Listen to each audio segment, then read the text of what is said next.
Taiwa, Giri, Yasaiwa, next generation, Panubaiwa, Kaucha, Ogo Chilton, Giri, Sayanya,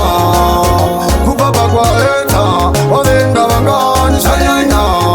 Uriguenga Wangwe, Waiwa Wangani, Sayanya, So Kupapakwa Eta, Watuka Wangani, Sayanya,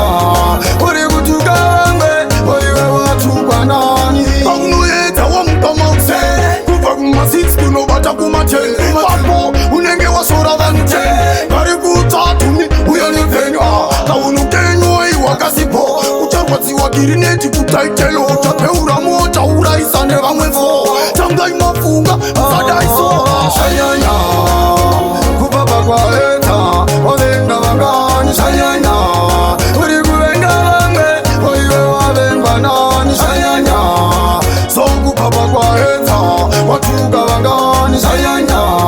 Urigutuka Wangwe, Waiwa Watuka Nani, Sayanya,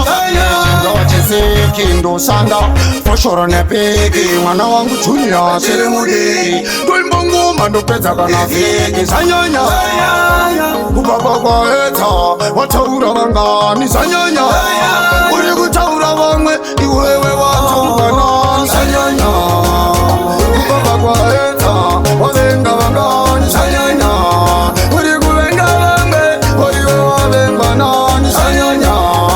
So Kupapakwa Eta, Watuka Wangani, Sayanya,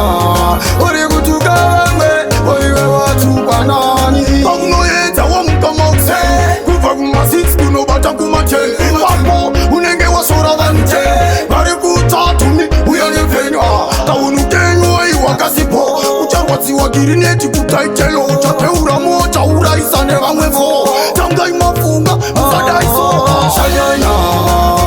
Kupapakwa Eta, Wadenga Wangani, Sayanya, Uriguenga Wangwe, Waiwa Wangani, Sayanya, So Kupapakwa Eta, Watuka Wangani, Sayanya,